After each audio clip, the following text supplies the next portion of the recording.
Olá, ouvintes, sejam todos muito bem-vindos ao podcast Confluências. Confluências porque a gente acredita que a partir desse encontro, com vários olhares, né, que novos pensamentos surgem. Então, somos 3 psicólogas com diferentes referências e percursos. Estamos reunidas aqui hoje para falar de mais um tema que atravessa a experiência humana. Então, no primeiro podcast, a gente conversou sobre menopausa feminina e vários aspectos que atravessam a fase, né, da mulher. E hoje a gente vai continuar falando sobre temáticas femininas, mas entrando num assunto que de alguma forma atravessa todas as fases da vida de uma mulher, que é a sobrecarga feminina. E para conversar sobre isso, estamos aqui novamente, eu, Juliana, aqui a Claire e a Regina, para a gente começar a ampliar um pouco esse assunto. Então, vou fazer uma reflexão inicial e passar para as minhas colegas fazerem as contribuições. Então, ao longo desses anos aí de clínica, eu vou percebendo que a sobrecarga, ela não tem idade, ela muda de forma. Então, na adolescência, tem uma necessidade de ser perfeita, de ser amada, de corresponder às expectativas sociais, de não decepcionar. Aí nós temos uma jovem que tenta dar conta da carreira, dos relacionamentos amorosos. Aí na vida adulta a gente ganha o estatuto de carreira e de trabalho, maternidade, casamento. Aí temos a mãe que acha que precisa sustentar tudo, que precisa dar conta dos filhos, dos pais, do casamento. E aí temos uma profissional que não consegue descansar, porque tem que olhar para a carreira, tem que olhar para casa, tem que olhar para tudo. E a menopausa, que é a hora que o corpo já não consegue manter o ritmo. Então as histórias mudam, mas a lógica da sobrecarga muitas vezes aí permanece. E quando a gente fala em sobrecarga, a gente na hora pensa na quantidade de tarefas que essa mulher tem que desempenhar. Então, cuidar dos filhos, da casa, dos pais, resolver a vida. Mas hoje vou trazer uma provocação para a gente iniciar. Será que ela nasce da quantidade das coisas que uma mulher precisa fazer? Porque essa diferença também é importante. Eu vou pensando que é da quantidade de responsabilidades psíquicas que uma mulher aprende a carregar. Então, ela pode ter várias tarefas para executar no dia, outra mulher tem menos tarefas e mesmo assim se sentir exausta, porque existe uma carga que não aparece aí na lista de checklist diários para fazer.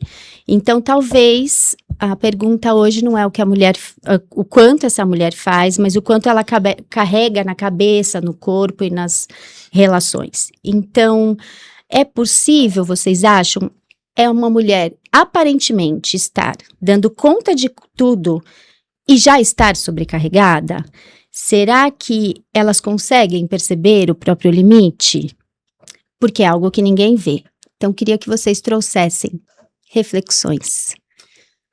Acho que um ponto, assim, né, porque a gente às vezes se limita só ao fazer, né, mas eu acho que vai muito além, né, sobrecarga ela é muito além do fazer, né, porque existe o pensar, o planejar, tem muitas coisas que antecedem, né, então quando a gente pensa, assim, pensando pela abordagem que eu sigo, né, a sobrecarga ela é uma configuração da experiência, então assim, não é uma soma de tarefas, mas é o modo como a pessoa está se organizando diante daquelas demandas que estão surgindo, né, então assim, eu falo que muitas vezes no consultório aparece isso, então as mulheres estão funcionando, então elas trabalham, elas cuidam dos filhos, administram a casa, respondem mensagens, lembra das consultas, organiza a agenda, resolve os problemas, cuida dos pais ainda, reunião de escolas e ainda precisa manter as relações.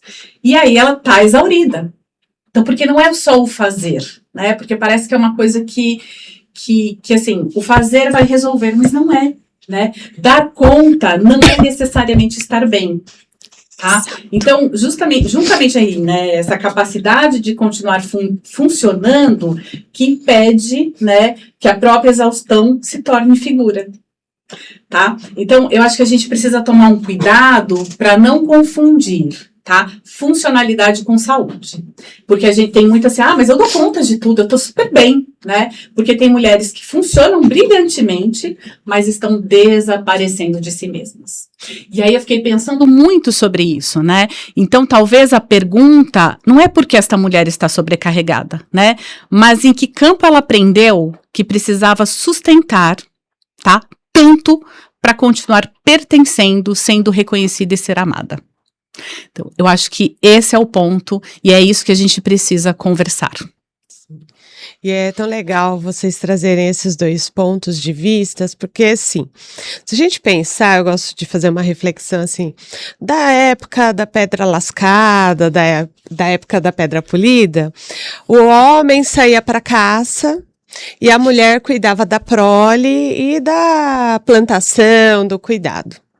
À medida que a gente foi evoluindo, ela foi somando responsabilidades, e por isso que é importante a gente trazer isso, porque não é só a questão de tarefas, são uma série de responsabilidades que levam a ela ficar ativa, assim, mentalmente ativa, mentalmente comprometida com tudo isso o tempo todo. E aí, às vezes, ela pode estar descansando no sofá, ela está se sentindo culpada, primeiro, por ter parado, e segundo, pensando em toda a responsabilidade e compromisso que ela adquiriu. E aí ela foi para o mercado de trabalho e cuida dos pais, e é muito interessante isso que eu gostaria de refletir, que assim, em todos os campos é esperado dela atitudes. Então, se ela está no campo profissional, esperam-se que ela haja como se ela não tivesse família, que ela só fosse a profissional. Ela está no ambiente familiar, espera-se dela que ela seja só a mãe e a cuidadora, como se ela não tivesse vida profissional. E isso vai reverberando, como vocês trouxeram, no cuidar dos pais, da família, porque é esperado da mulher esse cuidado, mas ninguém compartilha esse cuidado. Então, vamos supor, se a gente fizer um exemplo, numa família que tem 3 pessoas, um filho e 2 filhas, por exemplo, e os pais adoecem. Quem vai cuidar? O filho desaparece. E muitas vezes, não quero generalizar, porque tem alguns que são bem participativos, mas a grande maioria fica para ela. Aí, assim, às vezes, a família da sogra também adoece ali, do marido. E aí, ela também, muitas vezes, é convocada a cuidar. Então, ela sempre está neste papel de cuidar. E quando ela vai estabelecer um limite, aí é o problema, porque ela se sente sozinha nesse sentido, e aí ela é histérica, ela tá questionando, aí ela tá mimizenta, aí ela tá cobrando, porque ela não pode falar, porque a sociedade se acostumou de colocar o papel da mulher desse de cuidadora em todos os pontos. Então, se eu estou no ambiente de trabalho, raramente vão pedir para eu não estou falando que sou feminista, não, mas assim, a gente vai acompanhando no setting terapêutico as devolutivas que nossos clientes vão trazendo. Organiza aquilo ali. Não, o homem ele vai fazer só a tarefa do trabalho dele, para a mulher fica organização. Você viu se tem o café para o cliente que a gente vai receber? A mesma coisa. Você viu se está faltando, sei lá, lavou aquela peça para mim? Então, a todo momento, ela tem que estar ativa, pensando para além. Então, ela não desliga. E a exaustão, a sobrecarga vem desse lugar. Eu não consigo relaxar, por quê? Eu estou gerenciando uma série de coisas ao mesmo tempo. Mas eu não vou antecipar, fazer spoiler, porque vai dar muita coisa para Tem bastante coisa para falar sobre isso, exatamente. Vocês trouxeram pontos tão importantes, porque a gente começa, de fato, a olhar para a sobrecarga, não na lógica de um cansaço que é muscular, que aparece fora, como a Claire comentou, né? Mas ele não é muscular, ele é um cansaço de antecipação, né? É a gente viver já alguns passos frente à nossa própria vida. Então, hoje, o que a gente está tentando, acho que, trazer é para além de um cansaço, né, orgânico, mas é um cansaço psíquico, de uma responsabilidade para além, né, que a mulher precisa carregar. Então, existe é o quanto a mulher sente que ela precisa sustentar. Acho que é um pouco isso que vocês trouxeram hoje nas falas, porque não está nas mãos, né, essa sobrecarga, está na cabeça. e muitas vezes no lugar que ela ocupa. E ouvindo vocês, eu vou vendo as mulheres falando muito dessa responsabilidade emocional de cuidar do outro, né? Então, mesmo que o outro não peça. Então, eu já antecipo, eu evito conflitos, eu faço mediação. Então, muitas mulheres vão mediando as relações familiares, elas acolhem, resolvem. E essa carga, acho que a gente vai passar agora para dando sequência, é uma carga invisível. Então, acho que a gente precisa começar a falar disso, né? É o que ninguém vê, mas a mulher carrega. E eu gostei do que vocês trouxeram, porque tem mulher que não faz barulho mesmo. Não. Vejo lá, fiz isso, mas tá tudo bem, tá tudo bem. Isso não é difícil. Então, nem toda mulher é barulhenta, né? Nós somos também um exemplo disso. É muita sobrecarga, mas não necessariamente a gente demonstra, a gente continua funcional. Trabalhando, cuidando de vários papéis. Então, gostei do que vocês trouxeram, né? Então, essa dimensão invisível, hoje tem termos, né, mas dessa carga mental, que realmente é aqui, então, é diferente da carga física. A Claire falando e eu vou escutando as pacientes, que lembra do presente da professora, do papel higiênico que passou, da consulta do pediatra, do dentista. De levar o pet no veterinário. E aí eu pergunto, por que tem que ficar só para as mulheres? Isso. Exato. Por quê? Isso. Por que nós sempre acabamos... Eu fiquei pensando muito em alguns detalhes, né? O quanto esse olhar feminino é sempre cobrado em algumas circunstâncias, né? Então, é o papel higiênico que faltou, é a toalhinha que acabou do lavabo, né? Então, assim, são detalhes que consomem. Ô, Claire, mas será que não é isso? Porque na clínica aparece, eu só queria que alguém percebesse que eu faço sem eu precisar pedir. Então, além o sofrimento não está no fazer, mas está em sentir que esse trabalho é invisível, né? E que não é reconhecido, porque a mulher pode fazer todas essas tarefas e mesmo assim não sentir, né? E aí, a gente foi aprendendo a ocupar espaço psíquico com essas coisas, né? Então, eu queria ouvir de vocês, como que essa carga aparece? Vocês já falaram um pouco, mas como que é essa mulher que está sempre antecipando, organizando, cuidando de tudo? Acho que existe uma diferença muito grande entre fazer uma tarefa e ser responsável para que ela aconteça. Então, um exemplo básico, tá? Não é só levar o filho ao médico. Então, preciso levar o Joãozinho ao pediatra. Então, ela precisa ver que ele tem que ir, que ele precisa ir. Que chegou a época da consulta. Lembrar que precisa marcar. Organizar o horário, verificar a agenda dela, depois ver o transporte, lembrar o outro adulto, de repente, que vai ter que levar ou que vai também precisar ajudar. Aí documentos, acompanhar o tratamento, depois são os exames. Isso é o básico de uma mãe, vamos pensar, né? Então, veja, a responsabilidade, ela vai muito além só do fazer, porque começa antes. É a mesma coisa para cozinhar. Se você planeja um prato, né, então vou fazer estrogonofe. Muito fácil fazer o estrogonofe. Não é. Eu tenho creme de leite, eu tenho a carne que eu quero, eu tenho todos os ingredientes. Não tenho, preciso ir até o supermercado. Então, existe todo um planejamento que antecede, né? Então, a tarefa, assim, eu acho que na verdade, a responsabilidade mental sempre permanece. Então, essa carga invisível, ela não é vista, não é. E muitas vezes na clínica, nós temos que falar para os nossos pacientes, né, para as nossas mulheres que vêm, precisa pedir. Precisa pedir ajuda, dividir as tarefas, né, porque nós fomos habituadas a silenciar. A tratar isto como normalidade. Então, é para mim, né? A mulher sempre ocupou este lugar, é uma coisa histórica. Então, nós precisamos sim pontuar. A gente precisa sim ensinar o filho, seja ele homem, menina, mulher, seja o que, né? Ele precisa colaborar com as atividades da casa. O serviço de casa, eu uso aquela metáfora do mito de Sísifo. Todo dia você empurra aquela pedra ladeira acima, de manhã a pedra já desceu, você vai ter que começar tudo de novo, né? Então, assim, pensar sempre nesse contexto, como é que as responsabilidades, elas estão distribuídas no campo, né? Então, assim, quando transformamos a sobrecarga exclusivamente uma questão individual, a gente está dizendo para a mulher que ela precisa aprender a administrar melhor aquilo que não deveria ser administrado sozinha. Exato. Eu Né? acho que é um ponto interessante que você trouxe, eu vou além disso, porque não são só as tarefas. A mãe, quando ela está pensando em levar no médico, vou pegar exatamente o exemplo que você trouxe, ela não está olhando só para a tarefa, ela está observando e avaliando como o filho dela está. Se ele está respirando, se ele está resfriado, se ele está se alimentando. É um cuidado que vai para além disso, que a gente não vai percebendo nas outras pessoas que faz parte desse entorno.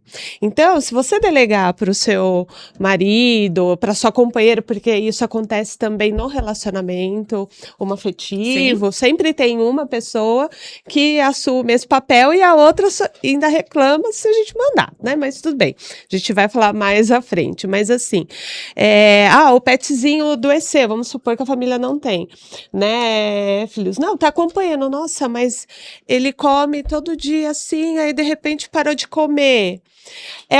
Parece que isso fica só para aquela pessoa que realmente está olhando para o cuidado do outro. A gente não vai percebendo o companheiro ou a companheira com esse olhar de cuidado. E porque se você você delega para o marido. Gente, isso eu ouço toda semana no consultório. Você delega para o marido, leva lá, tal. Às vezes ele não vai fazer a pergunta certa, porque ele não observou aquele ser que estava na família, dentro da casa dele. Às vezes ele esquece de olhar, porque é um olhar que não foi desenvolvido. Mas à medida que você se propõe a ser pai, ser mãe, seja de crianças, ou de pets, ou de cuidado, por exemplo, do idoso, todos os integrantes precisariam desenvolver este olhar de cuidado. Peraí, nossa, meu filho hoje está meio pálido, será que ele está bem? Ele espirrou, será que tá? E aí a gente não pode falar que assim, a mulher, ela tá com coisas na cabeça, porque é assim, você tá louca, não, você que é estressado, você que tá pensando coisa. E no fundo, você espera 2 dias, a criança adoece. E ela não estava sendo estressada ou preocupada demais. Não, ela estava atenta. Então, falta talvez esse cuidado com atenção, porque não é só dividir tarefas, é ter atenção no ambiente que a gente vive, no parceiro que está ali do nosso lado, na nossa família. Então, a gente vai vendo que não é uma questão de dividir só tarefas, mas se dividir essa responsabilidade, precisa de uma atenção maior, porque eu tenho certeza, e aí eu não quero, desculpa, eu espero que vocês não pensem que eu estou sendo feminista, machista, não, mas o barulho do carro, o homem percebe quando o barulho, porque ele está com atenção nisso. Se ele tem atenção nessas coisas, por que ele não pode transferir essa atenção de cuidado para o pet, para o filho, para a esposa que está sobrecarregada, para os pais, e não ir delegando para as outras pessoas essa atenção. Eu acho que talvez exista um déficit de atenção dentro das relações que a gente precisa perceber, gente, e observar. Um bom tema para o próximo. Já está aberto o próximo tema do podcast. Rê, gostei muito do que você falou agora, porque agora a gente vai entrando assim, se essa lógica, então, de antecipar, de cuidar, se ela for se repetindo ao longo de toda uma vida, ela deixa só de ser uma forma de funcionar, mas ela passa a ser uma identidade feminina. Ela pode virar, que acho que é disso que a gente começa aí a entrar, né? Porque ela passa a ser essa figura que resolve, que aguenta. Todo mundo espera dela, todo mundo se refere a ela, liga, comunica, né? Os homens, para qualquer ação, perguntam para as parceiras. Então, talvez eu vejo na clínica uma expressão e uma coisa que aparece muito, com muita intensidade, que é essa síndrome da mulher guerreira e forte, né? Porque a mulher, sendo assim, ela é muito admirada, mas pouca gente se pergunta o peso né, que ela carrega para ela ser tão forte.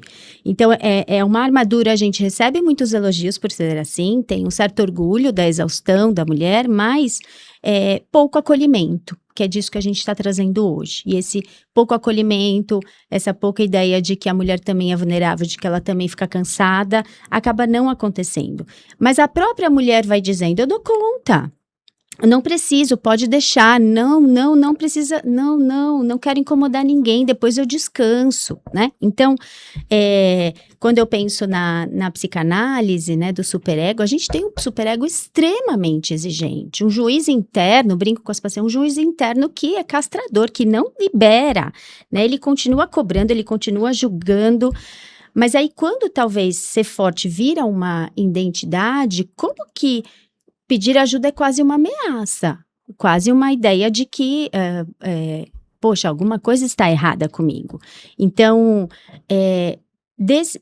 pensando nisso, vocês começaram a falar em que momento a mulher entendeu que ela precisava ser forte? O que vocês pensam sobre isso? Onde termina a força que sustenta e passa a ser uma força que aprisiona? Eu penso que talvez ela não tenha simplesmente escolhido ser forte, responsável e disponível, né? Em algum momento, esse dar conta pode ter sido a melhor resposta possível para aquele ambiente onde ela estava inserida, né? Eu tenho um exemplo muito bom, né? Que é assim, eu tenho uma paciente, ela, né, tem 2 filhos, meninos. E aí ela trouxe um dia uma observação, né? E ela falou assim: nossa, como é difícil ser mãe de menino, ela falou, porque assim, todos os dias eu vejo as mães dos meninos no grupo de mães da escola pedindo a lição do dia, que trabalho que foi, porque eles não anotam. Aí ela falou assim, daí vem a mãe das meninas, as mães das meninas, e as meninas todas anotaram. Eu falei, óbvio. Eu falei, mas é claro que a menina anotou. Ela ficou me olhando assim, eu falei, porque pro menino é autorizado o desleixo. Isso. Pra menina, não. Exato. Se ela não anotou, nossa, como que você pode ser tão desleixada? Você é desorganizada? Olha que feio, né? Então, eu acho que é isso. A gente é inserida neste campo onde não é permitido isso. E para o menino tá tudo bem. É menino, eles são assim mesmo. Então, eles podem bagunçar, eles podem responder o professor, eles podem um monte de coisa, porque é permitido isso. Porque é sempre coisa de menino. Para a mulher, não.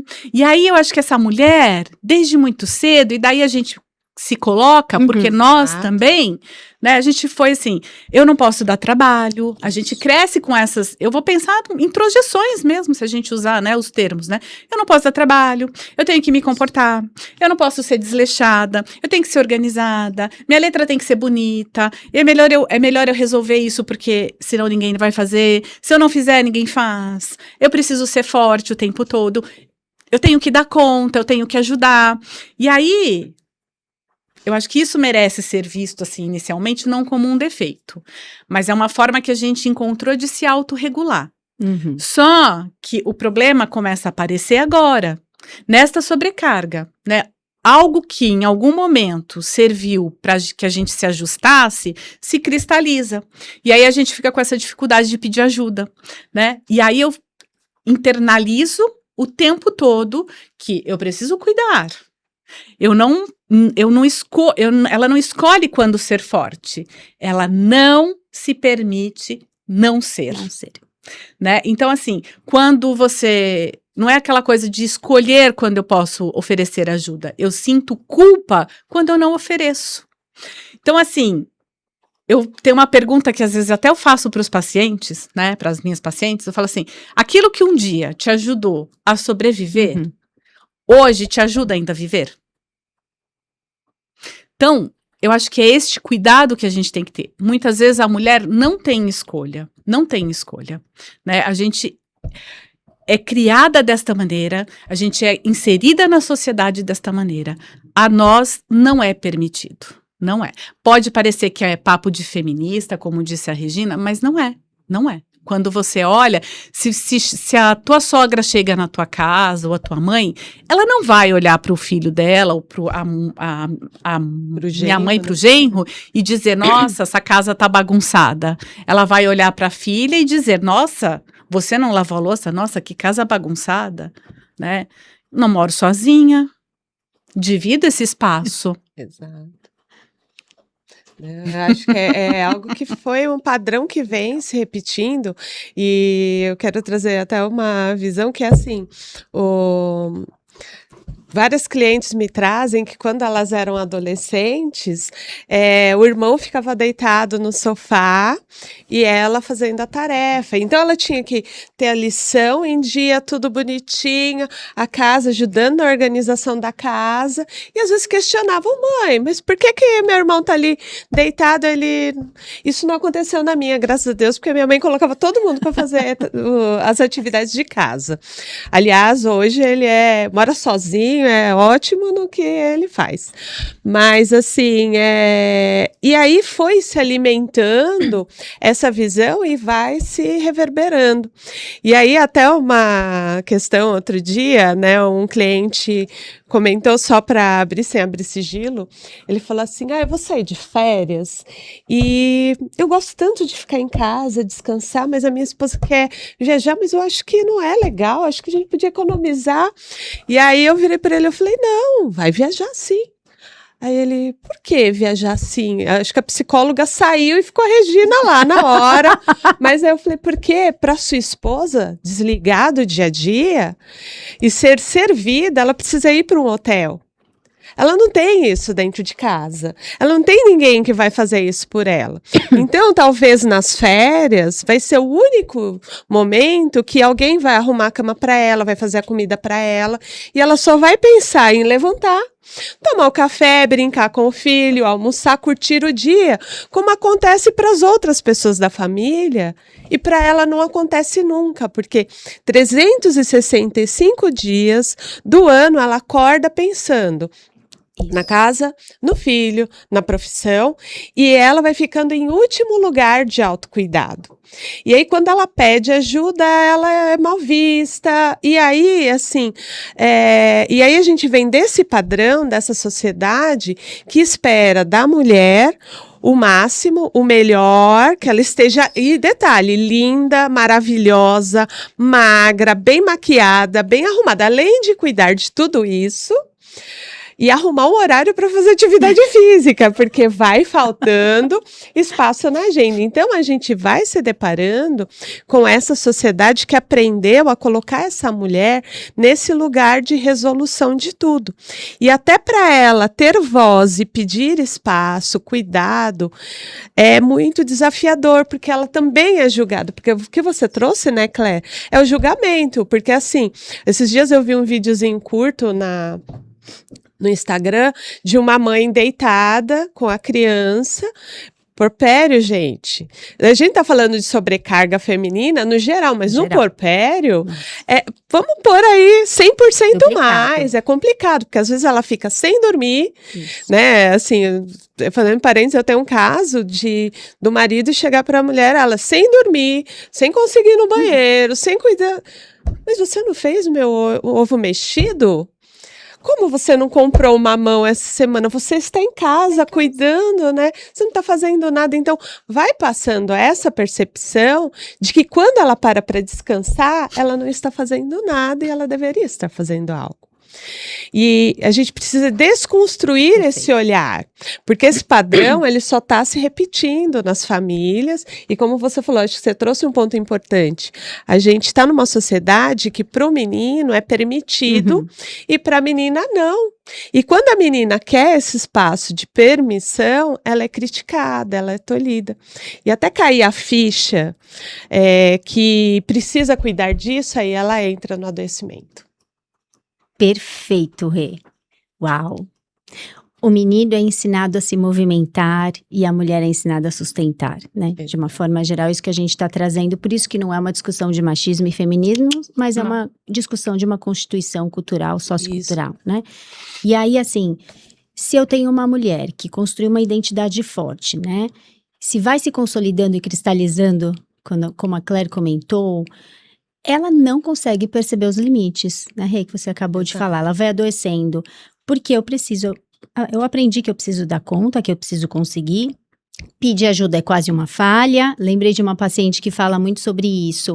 Na hora que eu me fragilizo, me vulnerabilizo, que eu dou uma de louca, todo mundo se espanta, ninguém entende. Por quê, né? Por quê? E aí o outro se vitimiza. Não, mas eu também, mas olha, eu também tô assim, assado, né? É. E assim, um trabalho que acontece muito na clínica é esse. Como que eu ajudo essa mulher a perceber que ela tá chegando no limite? Porque muitas vezes ela não percebe pela consciência, mas ela percebe pelo adoecimento, né? Pelo corpo. Então, os sinais que não são reconhecidos vão vindo pedir voz, né? Eu sempre falo para as mulheres, que bom que seu corpo falou. Que bom que ele te trouxe, né? A você ganhar alguma consciência. Porque aqui agora a gente vai trazer por outro campo, porque a sua cabeça tá cheia, mas você ainda não conseguiu nomear essa sobrecarga. Então, o corpo fala aquilo que foi silenciado, assim como nós falamos da menopausa, né? Acho que tem um tema comum aí, o que esse corpo traz pra gente ouvir. E muitas vezes a mulher chega na psicoterapia, ela não vem dizendo já de fato, tô sobrecarregada. Ela chega ansiosa, porque ela não consegue dormir. Ela chega porque ela perdeu a paciência com o filho e surtou. Ela chega porque o casamento tá em crise e tá pensando em se separar, ou porque a memória falhou, ou porque ela foi demitida de um trabalho com o chefe, aí agressor, enfim. Então, a sobrecarga chega um pouquinho disfarçada, né? Então, ou elas falam, eu só tô ansiosa. Aí, na hora de reconhecer a história e redesenhando, a gente vê que tem uma vida inteira aí sustentada, né? Sem espaço aí de descanso e de autoria também, como a Cléia já começou a falar. Então, ou chega no burnout, que o corpo diz, chega, não aguento mais, né? Então, ela, talvez é um ponto da gente começar a pensar que ela parou de sustentar o insustentável, como você diz, Claire, qual é o limite entre sobreviver e viver, né? Então, mas como que eu faço se eu tô numa cultura que dizer que tá exausta é quase que uma medalha de competência? Né? Como que eu faço? Porque se eu descanso, eu sou preguiçosa, se eu preciso de ajuda, é porque eu não dei conta, porque é assim que elas chegam. Aí a gente vai trabalhando toda essa reconfiguração. Então, como que vocês percebem esse adoecimento? E como que vocês percebem que isso pode ser um caminho para pedir ajuda? Para um autocuidado?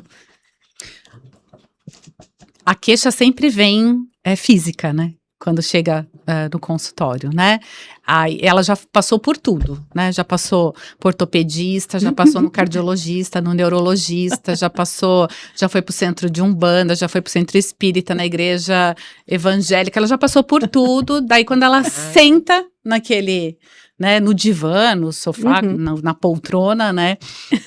Aparece todos os sintomas, né? E aí eu sempre penso assim, né? Nós não temos um corpo, nós somos corporais, né?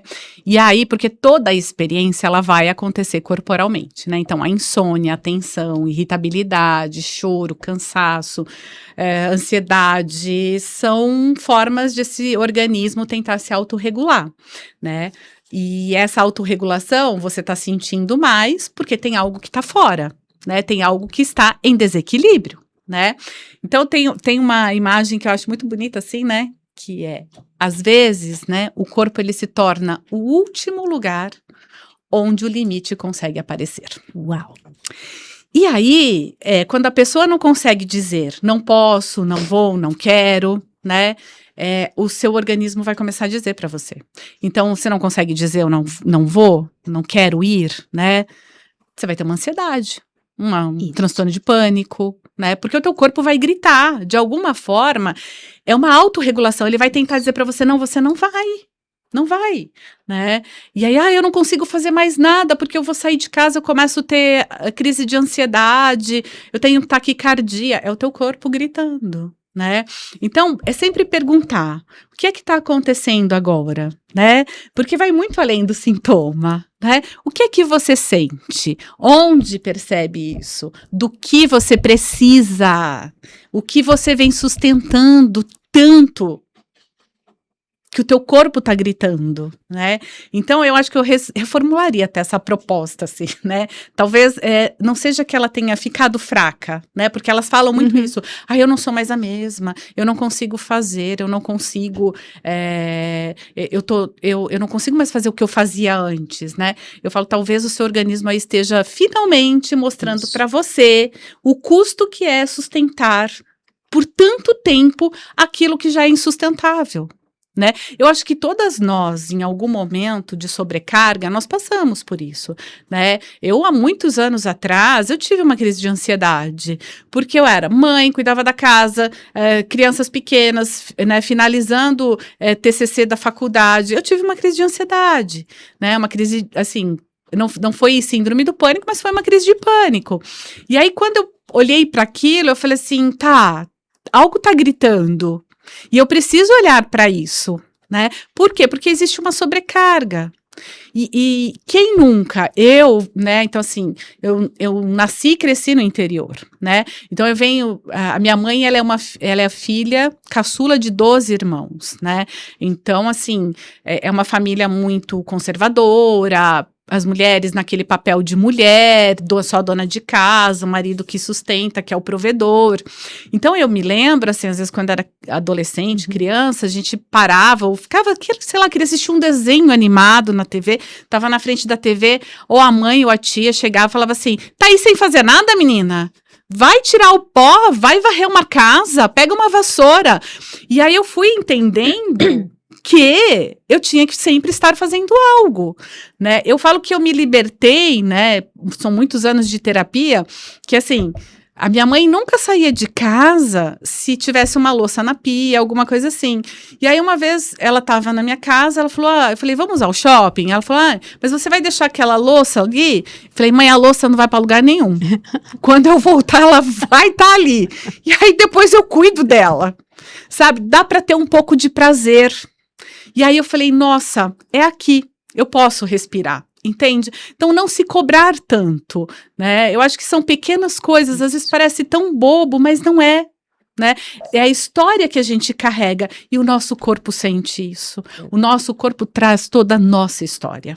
Exato, e acho que é um ponto bem importante que vocês trouxeram, né, que você trouxe, porque o corpo é o último estágio do adoecimento, porque já supriu, né, foi escalando, e não é justo, e aí assim, eu admiro muito, tenho vários amigos que são psiquiatras, e aí ela vai parar no psiquiatra porque ela tá com uma crise de ansiedade, uma crise de depressão, a mulher precisar ficar tomando uma série de remédios para continuar dando conta de tudo.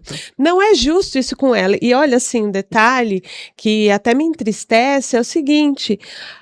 quando vem, porque a família tá sabendo, né? Ela teve crise, foi parar no médico, tá tomando remédio. Aí vem novamente ali, né? O eu inconsciente ali gritando: não dá conta! Você tá tomando o seu remédio? Precisa tomar o seu remedinho. Isso é um desrespeito tão grande, porque a mulher, ela não precisava, assim, eu acho que a equipe multidisciplinar é muito importante, mas a sociedade não pode esperar que a mulher se dope para continuar dando conta de tudo. Não é apoiar, é assim, nossa, porque vai estourar, pode estourar num problema cardíaco, diabetes, problema sanguíneo, dores de cabeça, problema de memória. Isso só que pode chegar no nível mais profundo, que seria a síndrome do pânico ou a depressão.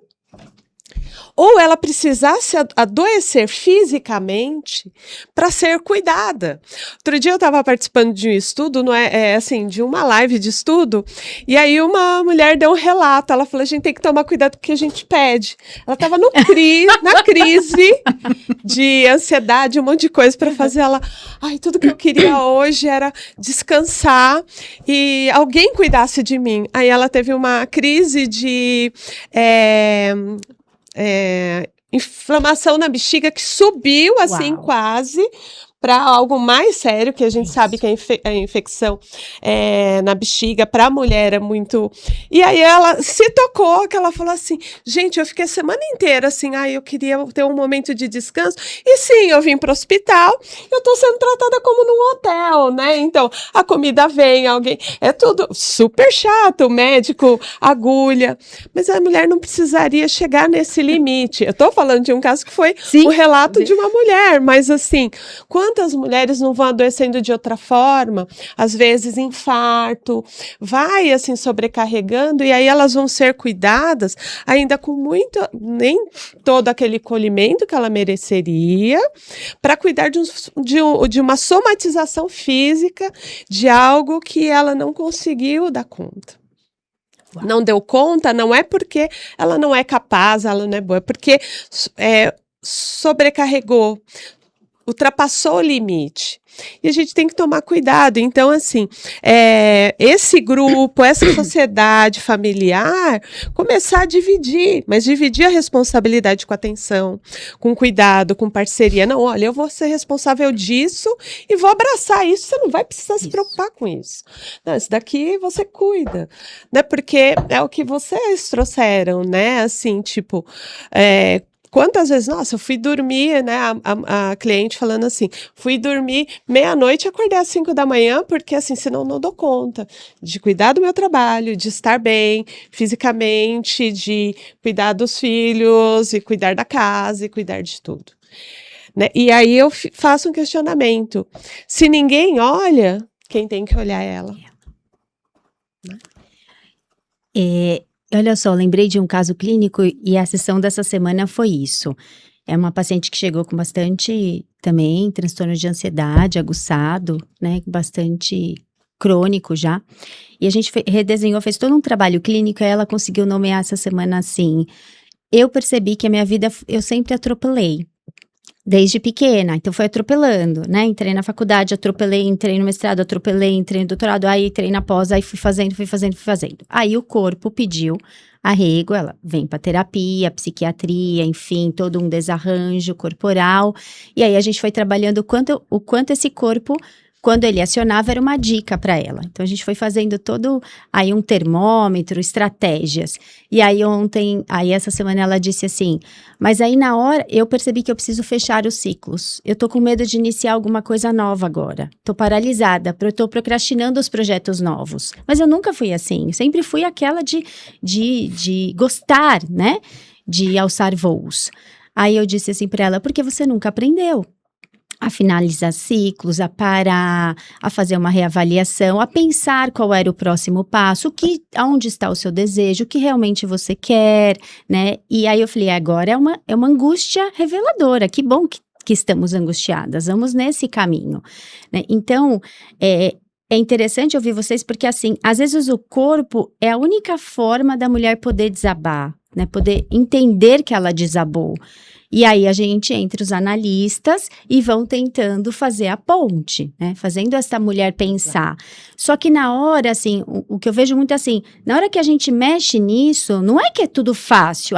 O corpo parou, ela entendeu que ela tá sobrecarregada, que ela já tem um monte de coisas, que a identidade dela tá nisso. Oba, vamos mudar. Não, porque reformular a identidade é um trabalho de anos, assim, é um trabalho, eu não consigo deixar de ser, eu aprendi a fazer desse jeito. Como que eu vou não fazer, né? Eu gosto de arrumar a casa, eu tenho minha autorregulação, como a Cléia falou. Então, ainda para mim, ver minha casa limpinha, arrumada, é um processo para mim de autorregulação, de organização. É por onde eu consigo depois fazer as outras coisas. Como seria dizer para mim, você tem que achar um outro circuito. Vai ter um rebuliço. E aí é esse rebuliço, né? Então, assim, meninas, quando a gente entra nessa fase que o corpo entra em colapso, não necessariamente a gente vai se reformular rapidamente. Esse corpo vai adoecer, a gente precisa fazer um monte de tratamento até ele começar a se reconfigurar. Só que nesse processo vem a culpa imensa. Porque meu corpo tá parado, mas minha cabeça continua pensando em tudo que eu tenho que fazer, né? E como que eu posso sentar, eu posso descansar? E aí eu vejo que é a hora que a culpa e a ansiedade se encontram e batem um papo, sabe? Que a culpa é paralisante. A ansiedade é pensar no depois. Elas se encontram, e aí? O que eu Precisa faço? de um terceiro elemento para mediar, né? Mediar. Que é isso.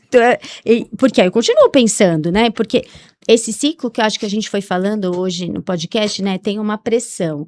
Tá, e na pressão eu corro bastante, aí eu crio uma exaustão, aí eu tenho que parar, aí eu crio a culpa.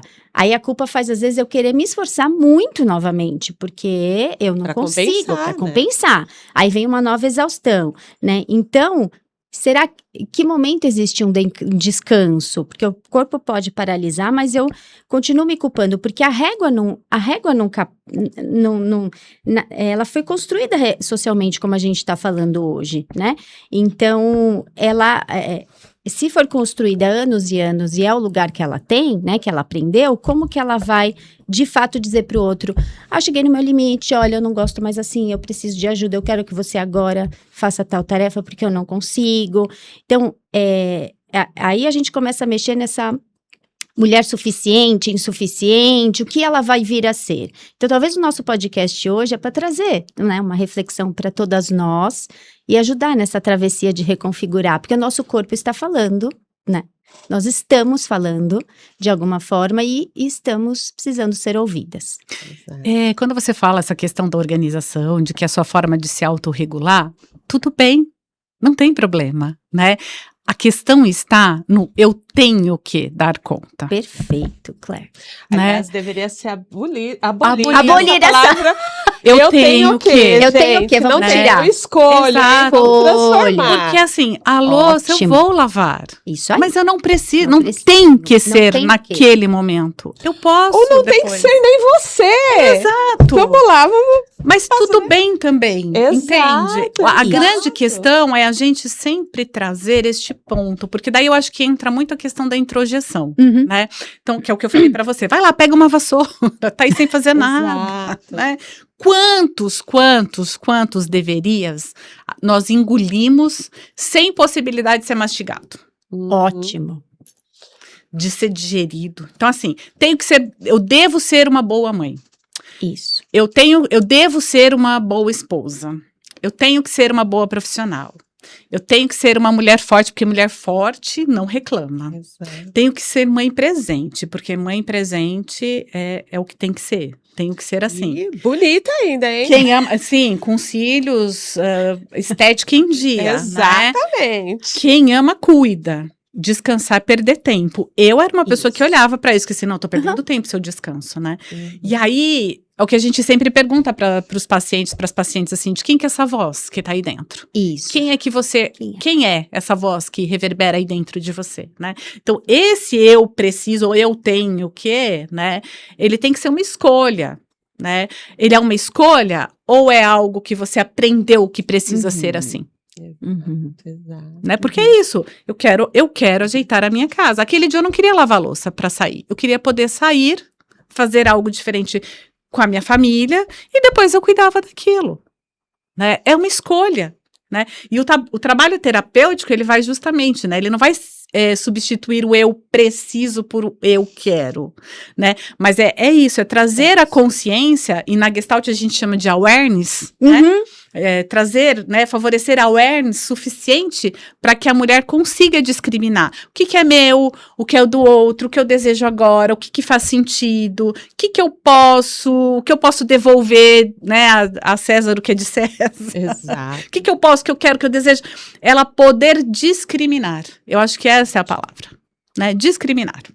Né? Então, acho que é esse o ponto. E lembrar que a culpa, ela vem do julgamento, né, ali das crenças da própria sociedade, ou da própria família, ou da própria origem dela, como você trouxe, né, as mulheres da sua família eram cobradas, mas por que você está parada? Vamos lá, né, tem um monte de coisa para fazer. E aí, o que acontece, a mulher continua funcionando exatamente do mesmo jeito, sem se perguntar se aquilo faz sentido para ela ou não. Então, a culpa, ela vem desse lugar do julgamento, do que as pessoas vão quando olhar para ela fazendo escolhas diferentes, ela dar conta de sustentar esse novo valor que ela desenvolveu internamente dentro das relações. Isso é o grande desafio. E a culpa, né, a gente acaba percebendo assim dentro do consultório N situações de mãe que coloca na escola a criança, mas se sente culpada, porque não, eu tô fazendo ela sofrer, não. O que ela vai sofrer? Ela vai aprender, vai estar brincando com os amigos, e você vai ter um tempo de respiro, né? Ou de pedir ajuda. Se o marido não ouvir, se o parceiro não ouvir, ou a parceira, vai fazer terapia de casal, gente. Porque às vezes a gente precisa de um mediador, porque o homem vai trazer toda a bagagem, né? Ali que a gente fala dentro do Jung, né? O consciente pessoal ali, os complexos maternos e paternos que a gente carrega, a gente tem os nossos. Então, às vezes, a gente vai para uma terapia de casal para a pessoa fazer essa mediação. Peraí, mas por que leva para sua terapeuta aí para trabalhar essa questão? Porque às vezes como ela às vezes já entrou nesse relacionamento sem ter muita voz e já ocupando papéis, que foi o que você trouxe, ela foi desenvolvendo, então ela vai ser boa em tudo, dar conta de tudo, então ela foi entrando nesse relacionamento e às vezes mudar o relacionamento do meio do caminho, alinhar as expectativas pode ser desafiador, então vamos procurar ajuda para que ela não se sinta culpada a ponto de precisar sair de férias para ter um momento de respiro ou ficar doente para ter um momento de respiro. Então, para que ela possa vivenciar essas oportunidades em parceria com todos que estão dentro da sua casa, sem se sentir culpada. E aí também tem uma questão que vem tão forte isso, que vem ali, né? Se eu não fizer, quem vai fazer? Mas eu pedi, a pessoa não fez e tá lá, eu tô olhando, mas eu não quero que a minha vida seja. E aí eu venho percebendo, eu não sei como é para vocês, mas eu gostaria que a própria estrutura social tá mudando hoje. Uhum. A gente vê pessoas que não querem mais se casar, ou se casam, tem relacionamentos, mas cada um na sua casa, para eu não ter que assumir. Casais que não estão querendo ter filhos, porque encararam, e assim, às vezes não é nem um casal, tá? Às vezes é a mulher, porque assim, eu vi toda essa trajetória das mulheres da minha vida e eu não quero ter esse peso para mim. Então, a forma de dizer não foi, vou fazer diferente, mesmo que fosse um desejo de ser mãe. Mas assim, então cada um na sua, porque aí eu não me sobrecarrego. Mas será que esse é o caminho? Nossa, Rê, provocação ótima. Foi ótima. Porque até agora a gente está falando do que a mulher carrega, e acho que você inaugura assim, o que ela perdeu enquanto carregava tudo isso, exato. Que é a capacidade de sentir, de se conectar com ela mesma. Então, né, esses jovens estão tentando fazer um pouco isso.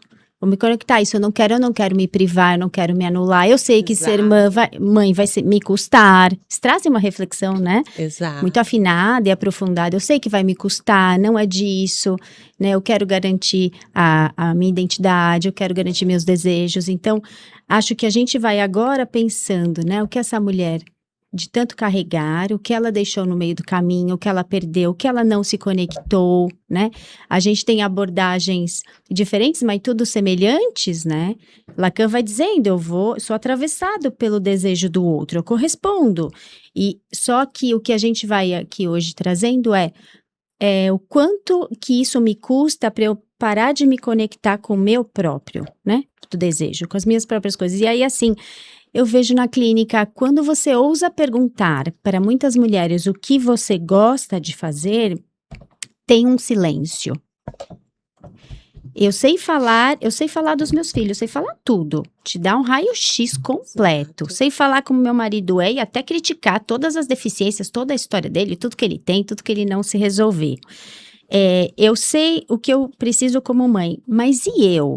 Né? Então, eu vou perdendo a familiaridade, me parece, aí com os meus próprios desejos. É como se a gente tivesse que voltar aí a trazer, a marcar um date, sabe? Vamos marcar um date para essa mulher voltar a se familiarizar, né? Então, eu acho que ela vai roubando, né?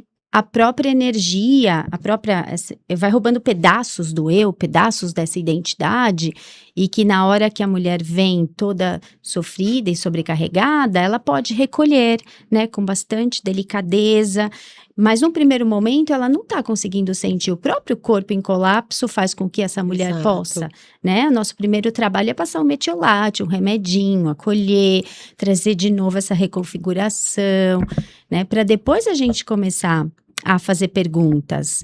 E aí, assim, é tão bonito quando a mulher começa a chorar quando ela precisa, quando ela começa a descansar sem sentir essa culpa, né?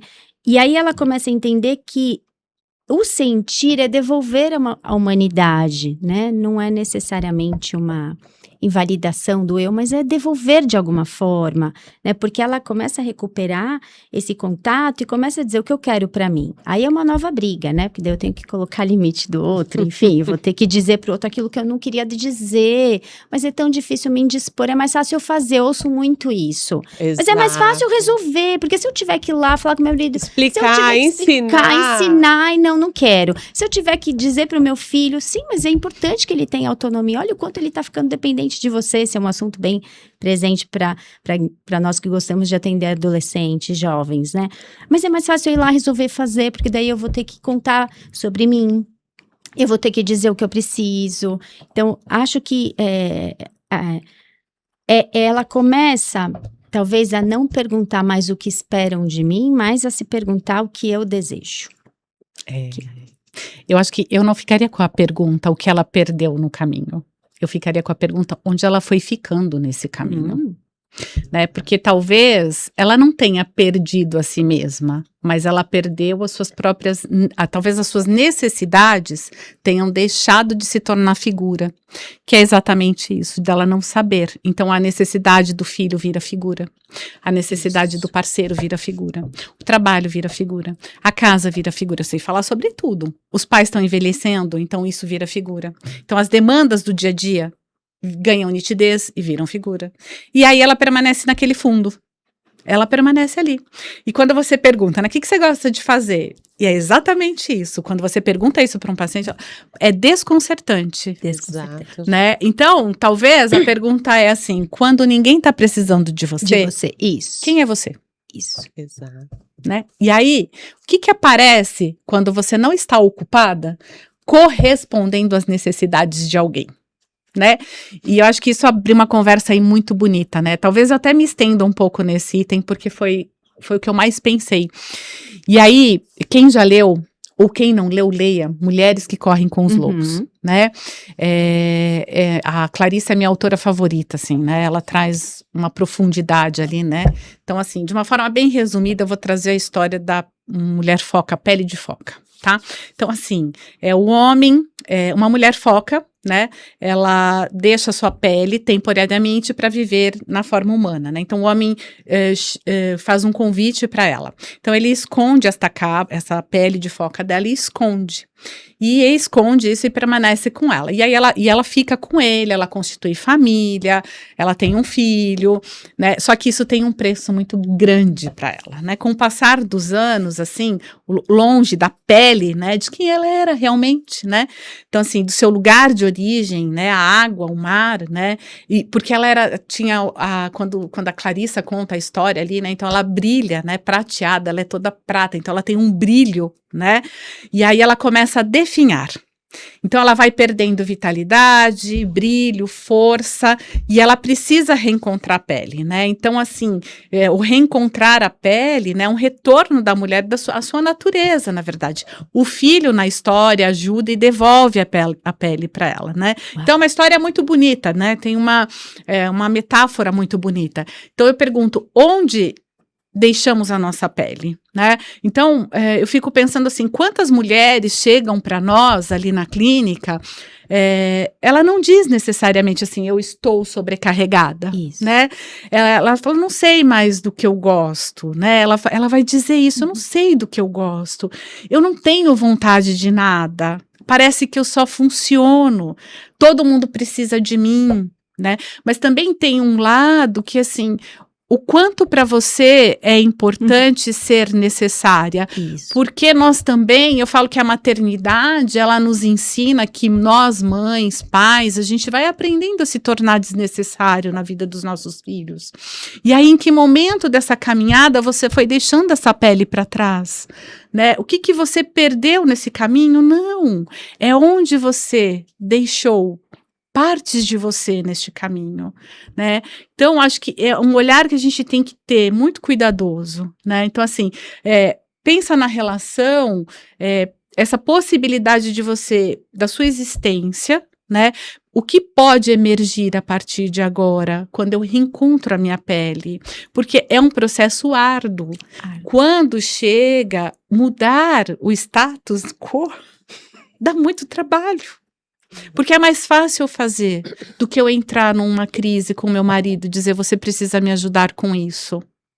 Então é mais fácil. E a gente tem muito disso, né? Porque a gente quer que vai, a mulher que vai e faz, a gente não tem paciência com o tempo do outro também, né? Então a gente também tem que olhar para isso, né? Eu também tenho que olhar para isso, né? Porque assim, porque é mais fácil ir lá fazer, né? Porque às vezes eu não tenho paciência com o tempo do outro, então é algo que eu preciso olhar para mim, né? E fazer com que ela enxergue, né? E isso, a intolerância às vezes também com o tempo do outro, essa necessidade de não querer entrar em conflito, a gente não sabe o que vai emergir ali nas sessões, mas pode aparecer todas essas questões. Acho que para mim, provavelmente apareceria o tempo do outro, né? Mas a gente vai aprendendo a lidar com isso também, né? Então, e perguntar para ela, e você, onde é que você tá nisso tudo, né? Porque fica mais difícil para ela responder, porque ela continua sendo mãe, ela continua sendo companheira, ela continua cumprindo esses papéis, mas onde ela está? Onde ela está? Acho que foi bem importante você trazer essa história e até essa questão, porque ela foi se preenchendo diante de todas essas atividades e o que acontece é que quando ela, diante dessas responsabilidades, aí abrir mão de tudo isso, vem o vazio existencial. E aí elas se descobrir, elas ter esse olhar honesto para si mesmo e fazer esse caminho de buscar sentido na vida dela para além de mãe, para além de esposa, de filha, de profissional, porque todos esses papéis, né, ocuparam um lugar muito grande e levaram ela ao sofrimento. E ela não precisa abandonar efetivamente, mas encontrar o meio do caminho no sentido de ter espaço dela ser ela mesma e recuperar essa pele, a própria identidade, redescobrir coisas que ela gosta de fazer, reconfigurar a rota, novos acordos, novas histórias, novos modos de fazer, para ela ter condições de vivenciar a experiência dela, não tão automático e não tão imposto com que o outro colocou, que esses padrões que ela viveu até hoje, mas algo de sentido para ela. Então, a psicoterapia entra ali num lugar muito importante nesse sentido, para ela encontrar esse caminho de seguir em frente, sem tanta dor, sem tanto sofrimento. Eu acho que fica esse caminho, né, de encontrar esse sentido a partir de agora. Então, eu adoeci, o corpo gritou, a parte emocional também gritou, e agora? Como que eu reconfiguro essa rota para chegar onde eu preciso chegar? Do jeito que seja bom para todo mundo e não só bom para os outros. Uau! Exato. Que aconchego ouvir vocês. Então, existe outro caminho. E hoje nós estamos aqui, assim, não dizendo que cuidar de nós tem que ser mais uma tarefa, tá? Mais uma obrigação. Então, vamos finalizar esse podcast com essa, não é essa a mensagem. Mas acho que o que fica é assim, a gente pode continuar se sentindo inteira. A gente pode não precisar ficar sobrevivendo, né? Hoje eu acordei de manhã, meu marido fez um café da manhã gostoso, aí minha filha acordou, aí eles, ai, você tá muito bonita, aí a Estela disse assim, mãe, vai lá brilhar e arrasar, porque você sempre arrasa, eu sei o quanto você gosta disso. E aí eu saí com uma sensação, é isso, Exato. posso ser sua mãe, mas também tem Posso meu brilhar. lugar. Não posso brilhar, Exato. posso ter o meu lugar de desejo. Então, nós vamos caminhando para o encerramento. Eu encerraria desta forma e agradecer esse momento gostoso de reflexão com vocês. Exato. Eu queria só trazer um ponto, né? Que autocuidado não é para ser só uma obrigação. Pode ser Exato. retirar algo, Uau! né? É E aí eu quero fechar com uma mensagem, né? Que eu acho que combina, inclusive, com o nosso Confluências, né? Nós podemos cuidar do outro. Nós podemos. Podemos. Sem desaparecer no outro.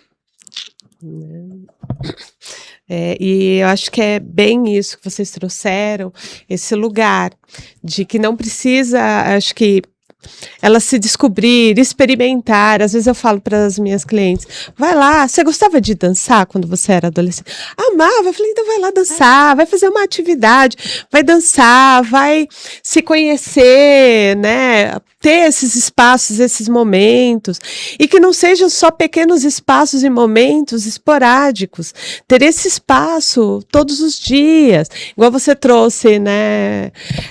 Meu marido fez o café da manhã, então assim, pode ser o filho no outro dia, né? Pode ser a filha, a gente pode tomar café fora, não necessariamente trazendo uma sobrecarga ali para ela nesse sentido, e isso funcionar de todas as formas.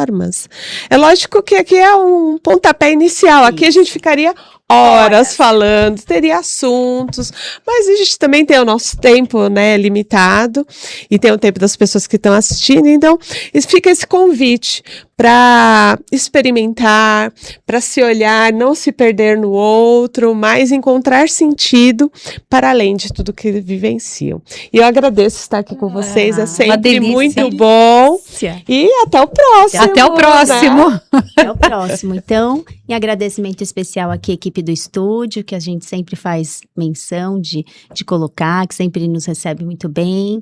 E agradecer as meninas pela disponibilidade. O Confluências é isso. A gente não precisa concordar, podemos discordar, né, uma das outras, trazer reflexões para que novos pensamentos surjam. Então, até o próximo. Até. Tchau.